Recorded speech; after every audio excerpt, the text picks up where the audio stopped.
comme je suis quelqu'un qui vient de la psychologie, les exemples que je vais vous présenter sont évidemment très largement inscrits dans ce cadre-là. Alors j'ai essayé de déborder un petit peu et d'aller regarder si je trouvais des exemples d'utilisation de protocoles à cas unique dans le domaine de l'éducation. Il y en a. Alors ces exemples, évidemment, seront souvent à la frontière entre psychologie et sciences de l'éducation, donc je n'ai pas forcément des exemples très typiques en sciences de l'éducation. Et voilà, je m'en excuse d'avance. Alors pour commencer, donc, je vais essayer de vous présenter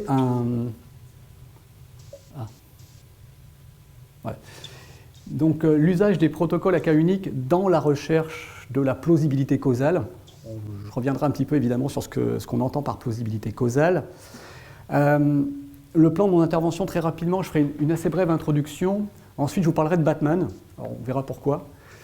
On verra ensuite, j'essaierai de parler de la façon qu'on peut avoir de tester des hypothèses lorsque on a un effectif réduit à sa plus simple expression, c'est-à-dire un individu. Alors ici, quand on parle d'individu, il ne s'agit pas d'individu au sens propre, c'est-à-dire une personne en chair et en os, mais c'est une unité statistique. J'aurai l'occasion de redéfinir ce que c'est qu'une unité statistique.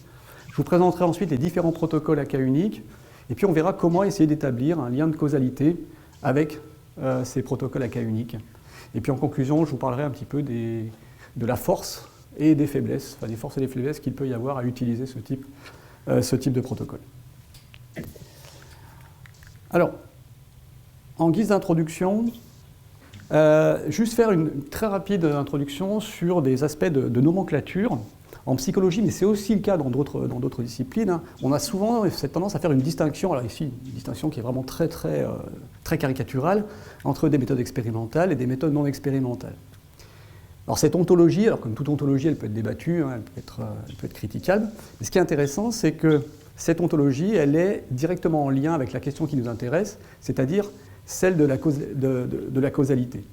Et ce qu'on retrouve, c'est que aussi bien dans les méthodes expérimentales que non expérimentales, on a des types de protocoles à cas unique qu'on retrouve dans ces deux grandes catégories.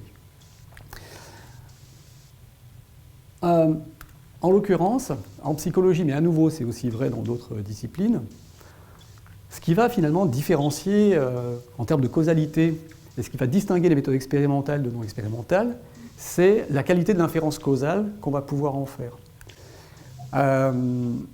L'expérimentation constitue, en tous les cas en psychologie, constitue finalement l'espèce de gold standard, c'est-à-dire la méthode avec laquelle on va pouvoir mettre en évidence des relations causales.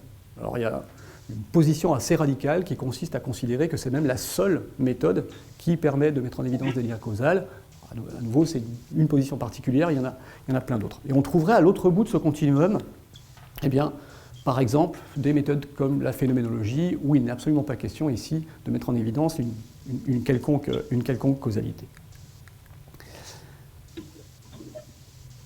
Alors, si je vous parle de ça, c'est parce que l'utilisation de la méthode expérimentale et son utilisation précisément pour mettre en évidence des liens de causalité, c'est quelque chose qui a été beaucoup discuté et qui est encore beaucoup discuté dans la littérature. Je voudrais juste vous donner deux illustrations de ce débat à travers deux publications très récentes. Une publication de Ed Diener et de son équipe en 2022, je crois que c'était à la fin de l'année 2022. Alors c'est une publication qui résonne de façon un petit peu, un petit peu particulière, puisque Ed Diener est décédé juste avant que cet article ne soit publié, donc c'est une espèce de legs posthume de sa part. Et dans ce papier, ce que disent ces auteurs, c'est que la méthode expérimentale en tant que telle n'est absolument pas à critiquer. Mais ce qui est critiqué dans ce papier, c'est la surreprésentation de la méthode expérimentale. Et dans les recherches en psychologie, notamment. Et donc c'est un appel en quelque sorte à l'utilisation d'autres méthodes, à la combinaison d'autres méthodes. Et c'est surtout un appel qui est assez intéressant de mon point de vue, c'est de l'attention qu'il faut porter à la cohérence entre la question que l'on se pose, qui peut être une question scientifique, qui peut être une question clinique, qui peut être une question pratique, et la méthode qu'on va mettre en place pour répondre à cette question. Donc l'important, c'est cette cohérence. Et puis un deuxième papier, qui à nouveau est juste une illustration, il y en a bien d'autres, qui est assez récent, qui a été écrit par Michael Gortz et son équipe, donc qui date de 2020. Dans ce papier, les auteurs discutent de la réserve qu'il peut y avoir, qu'on observe chez les chercheurs en psychologie, à tirer des inférences causales sur la base de preuves qui sont non expérimentales. Et donc ce que disent les auteurs dans ce papier, c'est que cette espèce de tabou de l'inférence causale en psychologie non expérimentale, eh bien ça a des conséquences, et en l'occurrence, ces conséquences, c'est que ça nuirait notamment à la conception même des études, ça nuirait à l'analyse des données, ça freine la recherche cumulative, le fait de toujours avoir en ligne de mire la mise en évidence d'un lien causal par la méthode expérimentale fait que, eh bien, dès qu'on est dans quelque chose qui n'est pas expérimental, eh bien, on a ce frein à la recherche cumulative qui serait mis en place. Donc deux papiers qui sont extrêmement intéressants dans cette discussion autour des méthodes qu'on peut et qu'on devrait utiliser pour mettre en lien une causalité. Alors ça renvoie aussi à une autre distinction sur laquelle je vais m'appuyer et qui permet de situer, comme je l'ai situé tout à l'heure, les protocoles à cas unique. Dans la première ontologie que je vous ai présentée entre méthode non expérimentale et méthode expérimentale, on a vu que les protocoles à cas unique, finalement, on peut les retrouver dans ces deux catégories. Maintenant, on peut approcher certaines questions, soit avec une approche nomothétique, soit avec une approche idiographique. L'approche nomothétique, c'est finalement quelque chose où, en gros, c'est des études de groupe, hein, pour faire très, très simple. Donc on va rechercher certaines régularités dans les conduites. Donc ici, l'individu s'efface pour laisser place, on va transcender les comportements, les attitudes individuelles, pour essayer de dégager des régularités au niveau d'un groupe. Donc ça ne prend absolument pas en considération les spécificités individuelles, et donc ça va amener à développer une espèce de compréhension normative d'un phénomène, donc à nouveau en transcendant cet aspect individuel. De l'autre côté, on a l'approche idiographique, où là, on a une focalisation précisément sur l'individu, à nouveau individu entendu ici comme une unité statistique, je redéfinirai après ce que j'entends par là, et là on va s'intéresser à l'expérience individuelle, généralement à une expérience individuelle dans un contexte ou dans des contextes particuliers. Et dans ce cadre-là, dans l'approche idiographique, il y a une prise en considération des différences interindividuelles et de la variabilité qu'on peut trouver au sein même d'un individu, donc de la variabilité intra-individuelle. Les protocoles à cas unique se situent résolument dans une approche idiographique. On pourra éventuellement dépasser un peu cette frontière et on verra qu'on peut travailler sur des groupes, mais ce sera souvent sur des groupes assez réduits en termes de taille effective. Alors après cette brève introduction, je voudrais vous parler de Batman. D'une part parce que c'est mon super-héros préféré, ce qui justifie en soi que je vous en parle. Je n'ai pas forcément d'autres justifications à apporter. Après, Batman, alors c'est quelqu'un qui a eu une enfance un petit peu difficile. Pour ceux qui ne le connaissent pas, il a eu des événements de vie un peu compliqués. Donc il a rencontré inopinément certaines bestioles comme des chauves-souris dans un lieu relativement inhospitalier, ce qui a occasionné une détresse assez importante chez Bruce Wayne. Alors pour ceux qui ne le savaient pas, Batman c'est Bruce Wayne, désolé, je révèle ça au grand jour maintenant. Il a vécu le décès prématuré de ses parents, et donc ce qu'on constate au niveau d'une symptomatologie chez Batman, c'est que voilà, il revit en permanence ces événements, il y a une forme d'irritabilité chez lui, de la détresse, des difficultés à se concentrer, des crises d'anxiété, il a des troubles anxieux généralisés, des crises d'angoisse sévères, des symptômes dépressifs. Alors les cliniciens qui sont dans la salle probablement auront reconnu que Batman, globalement, il souffre d'un syndrome post-traumatique. Donc ça c'est avéré par Bob Kane et Bill Finger, qui sont les créateurs de Batman, et qui le disent très clairement dans un des premiers opus de Batman. Enfin bref, ça c'est pour les connaisseurs. Alors, qu'est-ce qu'on en fait de Batman? On peut se dire, on va quand même essayer de régler son problème. Et donc, l'idée, c'est de l'adresser à quelqu'un, un psychologue par exemple, qui sera en capacité de le prendre en charge. Alors, psychologue spécialisé, parce que n'importe qui ne peut pas prendre en charge des super-héros, ça demande une formation supplémentaire. si on veut prendre en charge le syndrome post-traumatique de Batman, eh bien, on a tout un arsenal thérapeutique à notre disposition. Donc des moyens interventionnels qui vont aller des thérapies comportementales et cognitives, de la prise d'antidépresseurs. On peut lui recommander une activité physique. Dans son cas, c'est peut-être pas forcément complètement nécessaire. Et puis, tout ça, ça nous amène quand même à nous poser une question, c'est, OK, on prend en charge quelqu'un, en l'occurrence ici un super-héros, donc on ne peut pas faire n'importe quoi non plus, mais finalement, à quelle aune je vais pouvoir évaluer que ma prise en charge fonctionne? C'est-à-dire que l'évolution que je vais constater dans son état de santé, comment est-ce que je peux, à un moment donné, m'assurer que, d'une part, il y a une évolution, et que d'autre part, cette évolution, elle est inhérente à la prise en charge que j'ai mise en place et pas autre chose. Alors pour faire ça, on pourrait envisager tout un tas de façons. Par exemple, on pourrait comparer l'évolution de la santé mentale de Batman à d'autres personnes qui souffrent de PTSD, pourquoi pas. On pourrait comparer à une population contrôle, pourquoi pas. On pourrait prendre des mesures régulières de l'évolution de sa symptomatologie. Imaginons qu'on ait une mesure globale de l'évolution de sa symptomatologie. On pourrait faire ça. Si on fait ça, eh bien, on commence finalement à entrer dans la notion de protocole à cas unique, c'est-à-dire qu'on va mesurer un individu, ici un super-héros, à plusieurs reprises dans le temps, et on va essayer de voir comment évolue un score donné. Imaginons ici que ce soit un score de symptomatologie de syndrome de PTSD.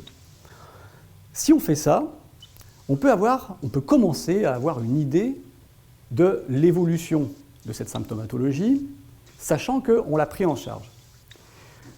Le problème qui est évident ici, c'est que même si on constate une évolution qui va dans le sens attendu, par exemple une réduction de la symptomatologie, eh bien, la façon qu'on vient d'utiliser pour essayer de faire un lien entre l'évolution de cette symptomatologie et la prise en charge que j'ai effectuée ne permet absolument pas d'attribuer cette évolution à la prise en charge ou à ma propre prise en charge, puisqu'il peut y avoir tout un tas de facteurs annexes qui peuvent expliquer cette évolution, et pas forcément la prise en charge. Donc il y a ici de toute façon une impossibilité d'une attribution causale, quelle qu'elle soit. Alors on peut essayer de faire un petit peu différemment. Non seulement on va prendre des mesures régulières, mais on va comparer Batman à lui-même.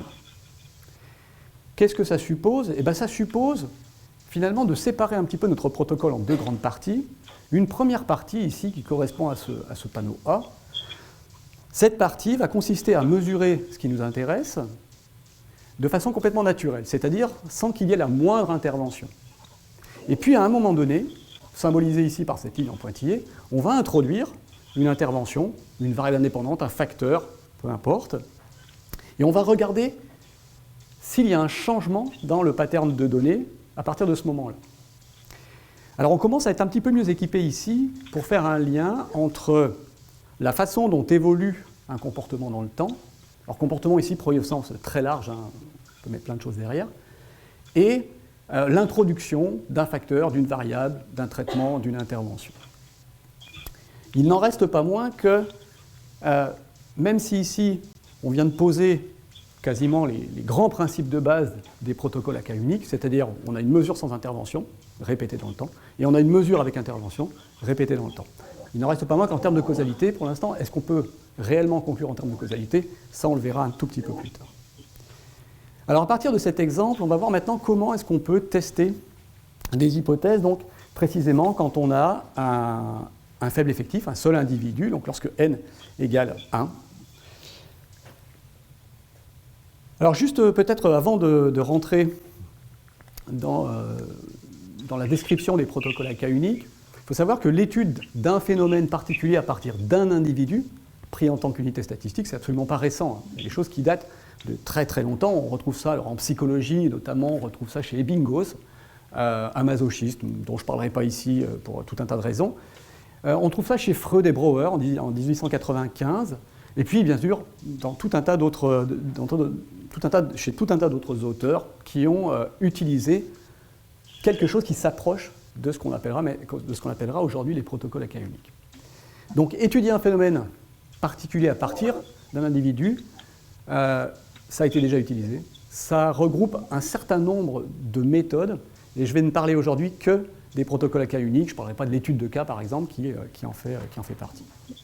Alors, ce qui va distinguer finalement ces différentes méthodes, à nouveau, c'est la force des inférences. On a vu tout à l'heure que pour la méthode expérimentale, et par rapport à d'autres méthodes non expérimentales, on considère que la méthode expérimentale permet des inférences causales qui sont meilleures que pour les méthodes non expérimentales. Ici, c'est un peu pareil. On pourrait placer complètement à gauche de ce continuum où on a une propension meilleure à mettre en évidence un lien de causalité, ce qu'on appelle les protocoles à cas unique expérimentaux, que je décrirai dans quelques minutes. Et puis complètement à droite, ici, on aurait les études de cas. Alors précisément, on va voir maintenant, je vais commencer à décrire donc, ces fameux protocoles à cas unique, en commençant par de très grandes généralités, et notamment quelques éléments sur le contexte d'utilisation de ces protocoles à cas unique. Alors historiquement, ces protocoles ils ont été développés pour étudier expérimentalement ou pour analyser expérimentalement le comportement humain et le comportement animal aussi. Alors maintenant, on fait appel à ces protocoles dans tout un tas de contextes pour l'évaluation d'effets d'intervention de programmes divers et variés. Ça peut être des programmes de développement, d'éducation, de changement comportemental, de traitement, d'aide, etc. Et on peut l'utiliser dans différents cadres, aussi bien des cadres de recherche que des cadres cliniques, par exemple en rééducation, en suivi, en réadaptation, ou des situations appliquées, donc en milieu scolaire, organisationnel ou communautaire. Donc c'est vraiment des domaines d'application qui sont extrêmement larges. Deuxième grande généralité, et qui renvoie à la question qui nous intéresse peut-être plus spécifiquement aujourd'hui, qui est celle de la causalité, deux questions principales qui se posent. Lorsqu'on fait des études de groupe, la question de la validité interne d'un protocole d'observation et la question de la causalité, elle est assurée d'une certaine façon.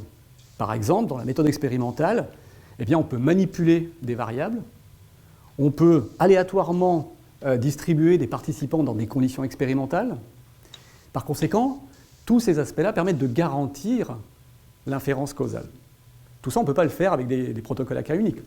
Rappelez-vous, on a une seule unité statistique. Donc qu'est-ce qu'on fait avec ça ? Eh bien, une façon de s'assurer de la bonne validité interne ou de s'assurer d'une causalité, c'est d'une part d'évaluer de façon répétée une mesure, donc ce qu'on va appeler une variable dépendante, à travers différentes phases ou différents contextes, ou différents comportements, différents individus. Et ça, c'est vraiment un des principes de base, c'est cette évaluation répétée d'un phénomène qui nous intéresse. Et le deuxième aspect, c'est l'étude des modifications d'un pattern individuel à travers le temps ou à travers différents contextes. Toujours dans ces principes de base, donc l'idée ici, c'est que dans les protocoles à cas unique, donc l'individu, en tant qu'unité statistique, c'est l'unité sur laquelle va se faire l'intervention et c'est l'unité sur laquelle l'analyse des données va se faire. Un cas individuel, j'ai déjà eu l'occasion de le dire un petit peu, je vais le préciser maintenant, ça peut être évidemment un participant, mais ça peut être aussi un cluster de participants. Donc par exemple une classe d'une école, un couple, une diade quelconque ou une triade quelconque. Donc c'est vraiment cette idée que ce qui va être étudié, c'est une unité statistique particulière. Deuxième aspect important, c'est le fait que le cas individuel, donc l'unité statistique qui nous intéresse, est son propre contrôle. Alors on verra ce que ça veut dire que d'être son propre contrôle, même si on a déjà commencé à comprendre un petit peu ce que ça voulait dire avec la présentation du cas de Batman. Et puis enfin, je le redis, donc la VD, la mesure qu'on prend du phénomène qui nous intéresse, eh bien cette mesure, elle est mesurée de façon répétée, à l'intérieur et au travers de différentes conditions, ce qu'on appelle aussi des niveaux, d'une variable indépendante qui, souvent, cette variable indépendante, représente juste un changement de phase. Donc on a vu tout à l'heure avec Batman qu'on pouvait avoir une première phase dans laquelle on va mesurer le comportement qui nous intéresse de façon tout à fait naturelle, et puis on va introduire un traitement, une intervention, une variable, un facteur, et on s'attend à ce que cette introduction modifie le pattern de données qu'on observe. Pour terminer sur ces généralités, dans un protocole à cas unique, on a au moins une phase baseline. Une phase baseline, c'est une phase donc, pendant laquelle on va mesurer le phénomène qui nous intéresse de façon complètement naturelle, c'est-à-dire sans qu'il y ait la moindre intervention qui soit mise en place. Cette phase baseline, on considère qu'on doit avoir au moins 3 points de mesure, 3 temps de mesure dans cette phase baseline. Alors, on verra tout à l'heure que c'est une préconisation qui avait été faite dans les années, fin des années 2000, début des années 2010. Actuellement, on est plutôt sur une base un peu plus élevée à un minimum de 5 points. Et je reviendrai dessus tout à l'heure. On a au moins une phase d'intervention, c'est-à-dire une phase pendant laquelle il y a quelque chose qui est mis en place et qui est censé modifier la mesure du comportement qui nous intéresse. Là aussi, minimum 3 points, on est plutôt sur 5 points actuellement. Alors l'intérêt, quand on a ces 2 phases, eh bien, c'est que puisque la phase baseline mesure le comportement sans qu'on ait d'action dessus finalement, eh bien, cette phase baseline permet d'établir une prédiction sur comment le comportement devrait évoluer si on reste en l'état. Et on pourra donc comparer la prédiction qui est faite au pattern réellement obtenu une fois que l'intervention est mise en place. Alors si ça, c'est pas tout à fait clair, rassurez-vous, je vais en reparler dans quelques minutes. Très rapidement, un principe classique donc, dans les protocoles à cas unique, et Nicolas Calcagni tout à l'heure reviendra probablement dessus, c'est qu'on va représenter de façon tout à fait usuelle les données sous la forme d'un graphique, et une partie de l'analyse des données consistera justement à analyser visuellement ces graphiques. Alors, la représentation graphique des données, elle obéit vraiment à un espèce de cadre tout à fait clair et qui est systématique, où on va avoir donc sur l'axe des ordonnées la VD, c'est-à-dire la mesure du comportement qui nous intéresse, ou du phénomène qui nous intéresse. Donc ça peut être, je sais pas moi, l'évolution de la compréhension d'un texte en français, pourquoi pas. Sur l'axe des abscisses, c'est le temps. On va avoir la mise en place d'une première phase, donc à nouveau qu'on appelle baseline, c'est une phase dans laquelle il n'y a pas d'intervention, on regarde le comportement, on mesure ce comportement sans intervenir de façon complètement naturelle. Et puis à un moment donné, on va mettre en place une nouvelle phase où là on va introduire une modification, un traitement, une intervention, une VI, un facteur qui est supposé modifier le pattern de données. C'est la phase qu'on appelle avec intervention. Alors vous trouverez aussi phase A, phase B, c'est un peu la même chose. On peut avoir des données manquantes, hein, comme on peut l'avoir dans les études de groupe. Donc ça, c'est vraiment la situation, le formalisme classique de représentation des données issues de protocoles à cas unique. Alors, des protocoles à cas unique, finalement, on pourrait, là aussi, de façon peut-être un petit peu caricaturale, considérer qu'il y en a de 2 types, des protocoles quasi-expérimentaux et des protocoles individuels expérimentaux. Les caractéristiques de ces protocoles,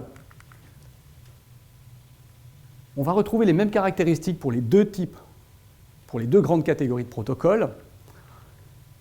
Donc, que ce soit pour les protocoles individuels quasi-expérimentaux ou expérimentaux, on a une évaluation répétée de la mesure au cours du temps, à travers de plusieurs phases, généralement des phases baseline et intervention. Une chose qui est importante à considérer lorsqu'on va choisir la mesure du phénomène qui nous intéresse, c'est de bien avoir en tête que cette mesure doit doit avoir des qualités psychométriques qui sont assez rigoureuses. Et en l'occurrence, il est absolument nécessaire que la mesure soit d'une part valide et d'autre part fidèle. C'est relativement important, alors je n'aurai pas le temps de développer cet aspect-là aujourd'hui, on pourra éventuellement tout à l'heure en reparler au moment de la table ronde ou lors des questions, mais c'est des aspects qui sont extrêmement importants. Les protocoles à cas unique, qu'ils soient quasi-expérimentaux ou expérimentaux, comportent 2 phases, chaque phase comportant 3, plutôt 5 actuellement, points de mesure, et pour ces protocoles, à nouveau, l'individu est son propre contrôle. En ce qui concerne les protocoles individuels expérimentaux, il y a quelques caractéristiques supplémentaires. La première, c'est que pour être considéré comme étant un protocole individuel expérimental, eh bien, ce protocole doit permettre de répliquer l'effet à travers différentes phases, différents participants, différents contextes ou différents comportements. Et pour qu'un protocole individuel soit qualifié de protocole individuel expérimental, il est nécessaire aussi que ce protocole puisse permettre de contrôler des variables parasites qui pourraient expliquer pour quelles raisons on a des fluctuations au niveau de notre pattern de réponse. Voilà. Dans les protocoles individuels quasi expérimentaux, la plupart du temps, on va considérer qu'une conclusion en termes de relation causale entre la mise en place d'une intervention et l'évolution qu'on va constater sur un pattern de mesure, eh bien, cette conclusion en termes causal est impossible. Alors là-dessus, il y a des débats assez sévères, notamment je vous présenterai tout à l'heure un avis un petit peu opposé de la part de quelqu'un qui s'appelle Ruben Manoloff, qui propose que dans certains cas, on puisse quand même considérer qu'il y a une réelle causalité. Les protocoles individuels expérimentaux permettent, mais à nouveau c'est sous certaines conditions, d'établir un lien de causalité. Je reparlerai de ces conditions dans un petit moment. Alors voilà pour cette première présentation des protocoles à cas unique. On va voir maintenant quels sont les différents protocoles à cas unique. Alors je vais vous en présenter quelques-uns, je vous ai fait la liste ici, donc je ne vais pas m'attarder dessus, je vais tout de suite passer à la présentation de ces protocoles, en commençant par le plus simple, qui est un protocole quasi expérimental, donc ce qu'on appelle le protocole AB. Alors le protocole AB, c'est vraiment le protocole le plus simple qu'on puisse mettre en place, quasiment. On a son pendant dans les études de groupe, c'est pré-test, post-test par exemple, ou avant-après, ce type de choses. Donc un protocole AB va comporter une phase baseline, une phase intervention. Évidemment, puisqu'il y a une seule phase baseline, une seule phase intervention, il n'y a pas de randomisation ou de réplication des phases possible. C'est tout à fait logique. On a évidemment, puisqu'on a uniquement ces deux phases, on a un contrôle qui est très limité sur la validité interne et donc sur les menaces à la validité interne dans ce type de protocole. Il n'y a pas de généralisation possible et on considère que la causalité est impossible à établir, même si à nouveau c'est relativement débattu dans la littérature. Je vous présente juste un exemple d'un protocole AB. Alors, c'est tiré d'une étude qui a été réalisée par Fischer et Braun en 2017. C'est un protocole qui visait à réduire la fréquence des agressions, aussi bien physiques et verbales, chez un patient qui était atteint de la maladie de Huntington. Et donc, ce qu'ont mis en place Fischer et Braun, c'est une intervention donc, sur une durée de 7 semaines, avec un protocole de modulation sensorielle. Alors, je suis désolé parce qu'il manque le dernier point là-bas sur le graphique tout en bas. Coupure qui a été un petit peu intempestive, probablement hier soir. Donc, en fait, qu'est-ce qu'on observe ici? Donc, ce qu'on a là, c'est ce qui est mesuré donc, dans la phase baseline, c'est-à-dire c'est le nombre d'agressions totales dans une semaine. Et on voit que ce nombre d'agressions, il fluctue. Mais c'est vraiment quelque chose qui est une démonstration de ce comportement sans qu'il y ait la moindre intervention, c'est-à-dire la façon dont il s'exprime naturellement, ce comportement. Et puis ici, eh bien, il y a la mise en place du protocole de modulation sensorielle et on observe une modification du pattern.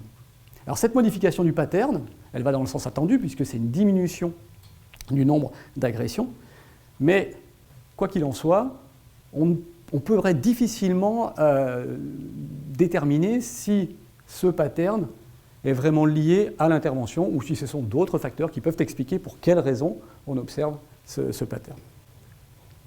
Deuxième type... ça ne marche plus.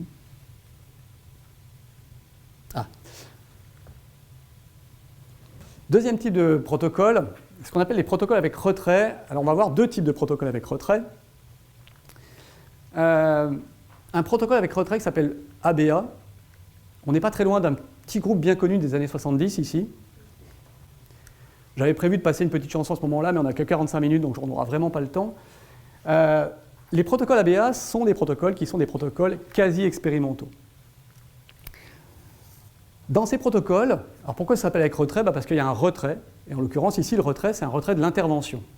On le voit sur le graphique ici, on a comme dans un protocole AB, une première phase dans laquelle on va mesurer le comportement qui nous intéresse tout à fait naturellement, donc sans mettre en place la moindre intervention.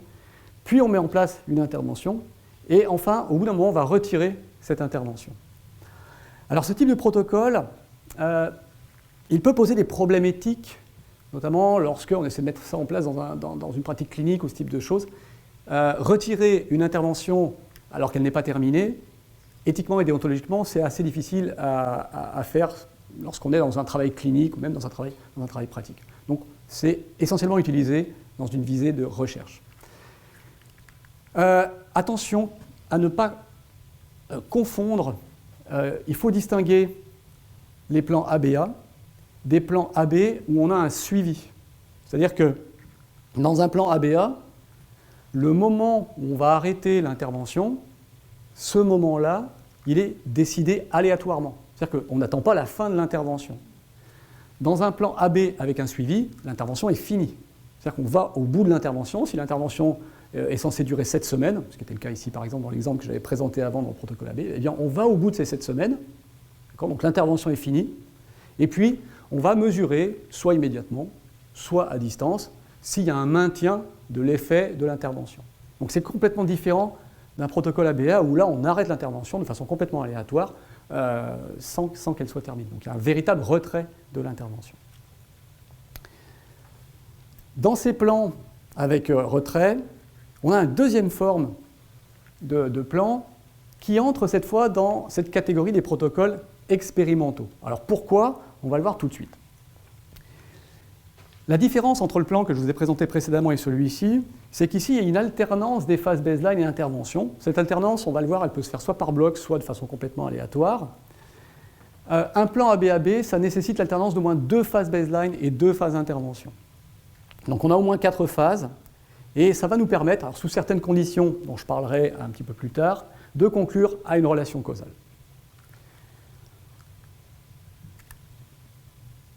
Un plan avec retrait ABAB, ça ressemble à ça. Une première phase baseline, une première phase baseline, une phase intervention, un retrait de cette intervention, et puis à nouveau une intervention.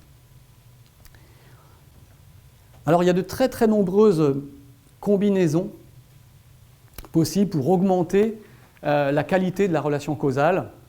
Alors on peut par exemple augmenter le nombre de phases. Donc ici, on a, je n'ai pas compté, 8 phases, je crois, où on a une alternance des phases A et des phases B. Et donc ça permet d'augmenter un petit peu la qualité de la relation causale. On peut augmenter le nombre de phases et randomiser les phases par bloc. Donc ici, on a des blocs différenciés, ABB, ABB, ABB, donc il y a cette forme de randomisation. Et puis on peut, autre solution, c'est à nouveau augmenter le nombre de phases, mais cette fois une randomisation aléatoire des phases au cours du temps. Alors, je ne sais pas si je suis clair, j'espère qu'on aura l'occasion d'éclaircir certains points si certains ne sont pas clairs. Autre façon de faire aussi, pour toujours améliorer la qualité de la relation causale, il est tout à fait possible d'introduire différents traitements dans les plans avec retrait. Donc ici, on a 2 types de traitements, un traitement B et un traitement C qu'on va alterner. On peut l'alterner par bloc, de façon aléatoire. Et ça va renforcer un petit peu la capacité qu'on va pouvoir avoir à mettre en évidence un lien de causalité entre l'évolution qu'on constate sur des patterns de réponse et l'intervention qui va cibler le comportement qui nous intéresse. Alors c'est juste un exemple, ça, de l'utilisation de ce type de plan. Donc c'est une étude qui a été réalisée par Hawkins et collaborateurs en 2007. C'est un protocole dans lequel les auteurs visaient à améliorer les temps de transition entre les cours chez des élèves de collège, donc qui présentent des troubles émotionnels et comportementaux, donc des troubles assez importants.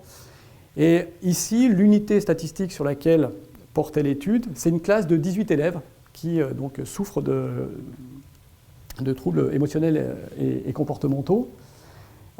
Et donc, l'intervention qui a été mise en place, c'est une méthode de gestion par contingence de groupe. Alors, je ne vais pas décrire ici la méthode en question, mais voilà ce qu'on voit au niveau des résultats. Dès qu'on met en place l'intervention, Ici, pardon, ce qu'on a, c'est le pourcentage d'élèves donc dans l'unité statistique qui est prêt à l'heure pour commencer un nouveau cours. Et ce qu'on voit, c'est que l'intervention, elle semble fixer le pourcentage à un plafond qui est de 100%. Donc tous les élèves semblent relativement prêts, à part quelques exceptions près. Et donc là, c'est un exemple particulier de l'utilisation de ce type de protocole. Autre protocole, c'est ce qu'on appelle le protocole avec alternance de traitement. Alors ce type de protocole, la particularité qu'il a, c'est précisément d'alterner différents traitements, différentes interventions, plus ou moins rapidement. Et cette alternance, elle peut avoir lieu soit au sein d'une même session, ce qui est relativement rare, soit entre les sessions. Ces protocoles avec alternance de traitement, généralement, ils n'ont que deux phases, une phase baseline, une phase intervention. C'est des types de protocoles où le nombre de points de mesure doit être très important, notamment en phase d'intervention. Puisqu'on a plusieurs interventions qui vont être mises en place, eh bien, il faut qu'on ait un nombre de mesures au cours du temps qui soit suffisamment élevé pour bien distinguer l'effet potentiel de ces interventions.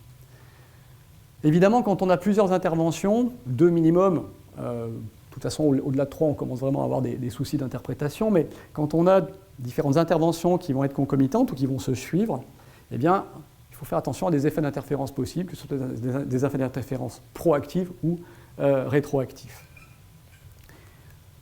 Alors, un exemple d'utilisation de ce type de plan, c'est une étude qui a été réalisée par Seal et collaborateurs en 2013. Donc c'était sur une fillette de 4 ans qui avait subi des brûlures au 2e, au 3e degré dans différentes parties du corps. Et donc, comme on peut l'imaginer, c'était assez difficile de l'habiller et de la déshabiller. Donc il y a une mise en place d'un protocole qui a été utilisé, avec 2 formes d'intervention qui ont été testées. Une intervention de distraction passive, où la fillette elle devait juste regarder une démonstration de jeux vidéo, et une intervention de distraction active, où là la fillette jouait réellement aux jeux vidéo. Et donc ces 2 types d'interventions étaient alternés dans cette phase d'intervention. Et ce qu'on essaie de regarder, c'est est-ce qu'il y a une distinction qui se fait en termes d'évolution du pattern entre la phase baseline et la phase d'intervention. Et cette distinction, est-ce qu'elle est inhérente aux différentes interventions qui ont été mises en place. Avant-dernier protocole que je vous présenterai, c'est le protocole à critères changeants. Ce protocole à critères changeants, lui aussi, généralement, il comporte 2 phases.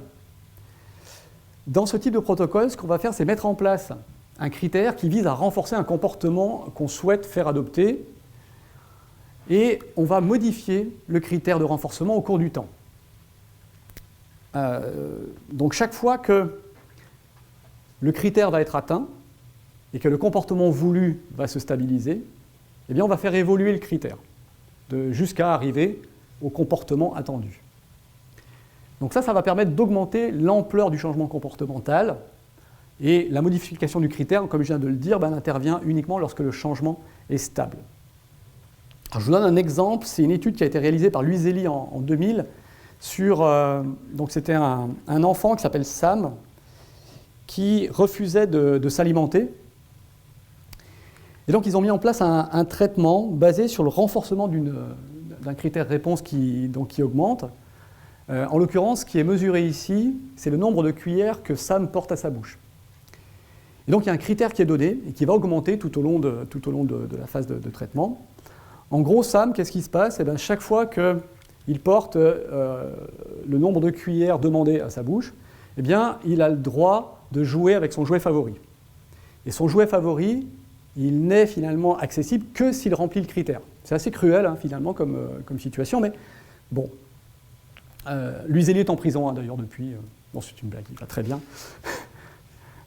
Et donc, ce qu'on constate ici, c'est que... Donc ça, c'est la phase baseline. Sam ne s'alimente absolument pas. Et ce qu'on constate, c'est que, au fur et à mesure, il y a une meilleure alimentation qui se fait. Et donc chaque fois que le critère est atteint et qu'il se stabilise, alors stabiliser ici c'est peut-être un grand mot, mais en tous les cas le critère est atteint, eh bien on va changer ce critère de telle sorte à augmenter et à renforcer le comportement voulu. Enfin, dernier type de protocole dont je parlerai, c'est les protocoles à ligne de base multiple. Alors les protocoles à ligne de base multiple, ils peuvent être de différents types. On peut avoir des protocoles à ligne de base multiple à travers les participants, à travers les contextes et à travers les comportements. Alors ça veut dire quoi? Ça veut dire à travers les participants, pardon. Je sens que j'accélère là, mais parce que je suis en train de voir le temps qui file. À travers les participants, ça veut dire qu'il y a une même intervention qui va être mise en place, mais qui est appliquée à plusieurs participants. Et les participants, ils sont censés être exposés aux mêmes conditions initiales. Alors ça, évidemment, il faut essayer de s'en assurer. Les plans à ligne de base multiple à travers les comportements, ça suppose qu'on va mettre en place une même intervention qui va être appliquée à des moments différents. Et ce sont des interventions appliquées à des comportements cibles qui sont indépendants chez un seul individu. Donc plusieurs comportements qui sont censés être indépendants. Et puis enfin, à travers les contextes, là aussi, on va avoir l'application d'une intervention donnée à des moments différents. Mais cette fois, bien qu'elle soit appliquée à un seul participant, c'est un participant qui va être placé dans des contextes différents. Et donc généralement, là, on va se centrer sur un seul comportement cible. Alors ces protocoles lignes de base multiples, en réalité, ils peuvent être vus comme une série de protocoles AB, ni plus ni moins, si ce n'est que l'introduction de l'intervention, au lieu de se faire au même moment pour chacune des unités statistiques, eh bien, cette introduction elle va être aléatoirement distribuée dans le temps pour chaque unité statistique. Alors, je vous donnerai un exemple tout de suite après. Et donc ça permet d'estimer l'effet de l'intervention à un niveau intra-individuel, ou intra-contexte, ou intra-comportement, et à un niveau inter-individuel, ou inter-contexte, inter-comportement. Alors l'intérêt de ces plans, c'est que ce sont des plans qui sont extrêmement flexibles. Ça permet de répliquer les effets au travers des différents participants, contextes, comportements, et il n'y a pas de retrait de l'intervention, donc on est vraiment sur des choses qui sont, non seulement d'un point de vue méthodologique et d'un point de vue éthique, qui sont relativement efficaces et très rigoureux. Alors, Nicolas ou Marc en parleront peut-être tout à l'heure, le traitement des données issues de ce type de protocole, c'est un petit peu plus complexe que le traitement des données d'un simple protocole AB ou d'un protocole ABA. Donc bon, parfois c'est pas si facile que ça. Alors juste pour vous donner un exemple, le principe, à nouveau je vous rappelle un principe général, c'est vraiment l'introduction de l'intervention à différents moments dans le temps. Alors imaginons qu'on ait ces trois individus à prendre en charge, donc Batman, Spider-Man et Hulk. Pour ma part, je vous laisse Hulk. Je ne suis pas sûr que les autres soient plus faciles. L'idée est la suivante. Imaginons que ce qu'on cherche à réduire à travers une intervention qu'on va mettre en place, c'est le pourcentage de mobilier urbain détruit à chacune de leurs interventions. Pourquoi pas, après tout.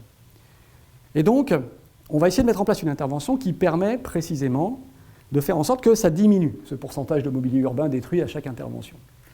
Donc chez Batman, eh bien, on va d'abord regarder ce qui se passe dans une première phase, quel est le pourcentage de mobilier urbain qu'il détruit à chaque fois qu'il sort de sa caverne, et puis on va mettre en place l'intervention. Ici, l'intervention, elle intervient à T6. Chez Spider-Man, elle intervient à T10. Et chez Hulk, elle intervient à T15.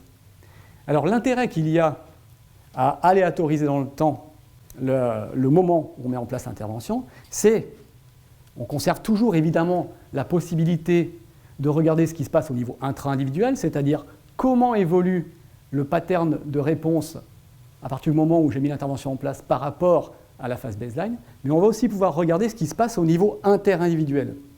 L'idée étant que si l'intervention a une efficacité, c'est-à-dire si elle modifie le pattern comportemental ici, eh bien, chez Spider-Man, ici par exemple, où l'intervention n'a pas encore été mise en place sur ces temps-là, on devrait avoir une différence entre le pattern qu'on observe ici et le pattern qu'on observe chez Batman, chez qui l'intervention a déjà été mise en place. Alors, évidemment, ça demande des unités statistiques qui sont relativement homogènes, sinon ça ne marche pas. On peut faire évidemment la même chose avec Hulk, et donc on va pouvoir regarder ce qui se passe aussi bien au niveau interindividuel qu'au niveau, aussi bien au niveau intra-individuel qu'au niveau interindividuel. Très brièvement, un exemple, vraiment très très brièvement, c'est un protocole qui a été utilisé par Chen et Lindo en 2018 pour améliorer la concentration des jeunes élèves sur certaines activités. Ici, l'unité statistique, c'est une dyade, c'est-à-dire c'est un couple enseignant et élève. Alors les enseignants, ils avaient été formés à l'interaction par le jeu et puis on leur avait donné des connaissances sur les capacités cognitives des jeunes enfants. Et donc on voit ici que l'intervention elle a été mise en place à différents moments pour chacune des dyades. Et donc on va pouvoir regarder ce qui se passe, ils ont regardé ce qui se passe en termes d'évolution du pattern de données bien, au niveau intra-individuel et au niveau interindividuel. Pour terminer, quasiment, comment est-ce qu'on va établir un lien causal dans les protocoles à cas unique? Bon. Alors il y a un certain nombre de critères qui ont été édictés et qui permettent de déterminer s'il existe une relation entre une VI, c'est-à-dire l'intervention qu'on met en place, l'intervention au niveau très large, hein, ça regroupe différentes acceptions, et une VD, c'est-à-dire la mesure qu'on prend de notre comportement.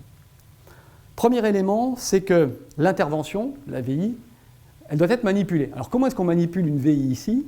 Le plus simple, c'est de cette façon-là, c'est-à-dire que c'est le chercheur ou le clinicien ou praticien qui va déterminer quand et comment les conditions de la VI changent. C'est-à-dire à quel moment je vais introduire cette VI et quelle est la nature de ce traitement ou de cette intervention. Ça, c'est un premier point. Le deuxième point, c'est que la mesure, ou les mesures, il peut y en avoir plusieurs, elles doivent être mesurées systématiquement par plusieurs observateurs ou par un observateur qui est aveugle aux hypothèses de l'étude. Donc ça serait une condition sine qua non pour pouvoir avoir une meilleure qualité dans l'approximation qu'on va faire de la relation causale qu'il y a entre notre intervention et la façon dont évolue notre pattern de données. Alors évidemment, ce n'est pas toujours facile à mettre en place, ça. À nouveau, c'est une préconisation.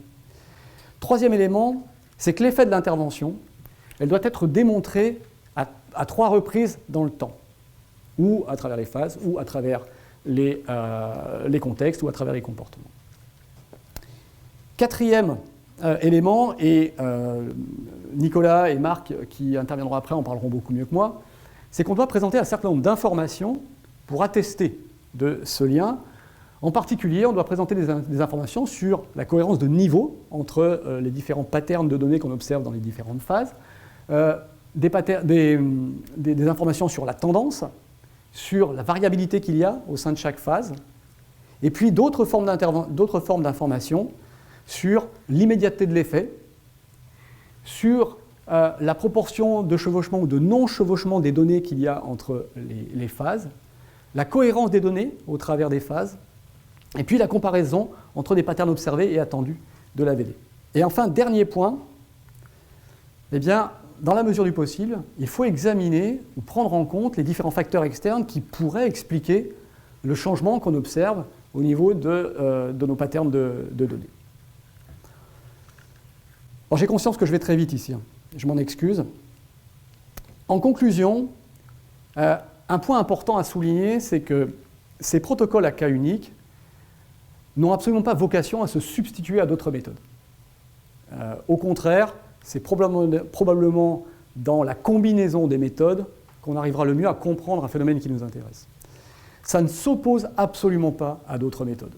Donc vous trouverez dans la littérature des papiers qui clairement proposent une opposition entre des méthodes. Pour ma part, je suis intimement convaincu que ce n'est absolument pas comme ça qu'on doit considérer les protocoles à cas unique, ni n'importe quelle autre méthode. Ça doit être une combinaison de méthodes. Et à nouveau, je reviens au papier de Diener qui fait appel à l'intelligence qu'on peut avoir à mettre en cohérence la méthode et la question. Donc pour répondre à une question, ce qu'il nous faut, c'est choisir la meilleure méthode ou la meilleure combinaison de méthodes qui permet de répondre à la question. Donc il n'y a pas intrinsèquement des méthodes qui sont bonnes, des méthodes qui ne le sont pas. Il y a simplement une bonne adéquation entre la question qu'on se pose et la méthode qu'on va utiliser pour répondre à cette question. Les protocoles à cas unique, ils permettent d'approximer des relations causales sous certaines conditions, on l'a vu. Alors quelle est la force des protocoles à cas unique? D'une part, il y a une évaluation de l'efficacité de l'intervention dans des contextes, dans différents types de contextes, de recherche, clinique, appliquée,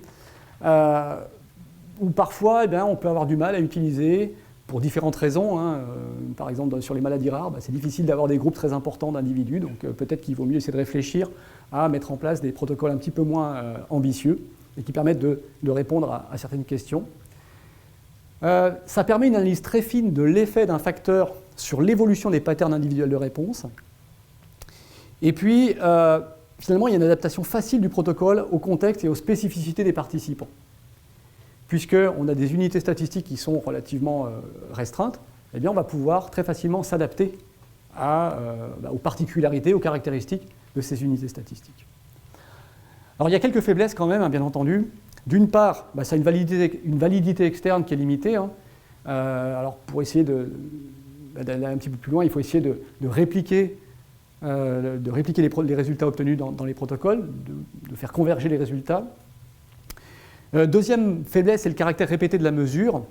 Évidemment, il y a une forte possibilité de vulnérabilité à des fluctuations et de réactivité de la mesure. Si vous avez une mesure qui est assez peu valide ou peu fidèle, ou bref, qui est sensible à tout un tas de variations au cours du temps, c'est un petit peu difficile d'avoir des patterns qu'on va pouvoir interpréter. Et puis, selon le type de protocole, on peut avoir une validité interne qui est limitée. Par exemple, si on a une intervention qui modifie le comportement de manière irréversible, dans un plan AB-AB, vous regardez ce qui se passe en phase baseline, vous mettez en place l'intervention, puis quand vous retirez l'intervention, si la modification est pérenne, il n'y aura jamais de retour à la phase baseline, donc on ne peut plus rien faire. Donc voilà, il y a certaines faiblesses qui sont inhérentes à ces protocoles. Eh bien merci, je suis allé trop vite, je le sais, et je m'en excuse. Voilà.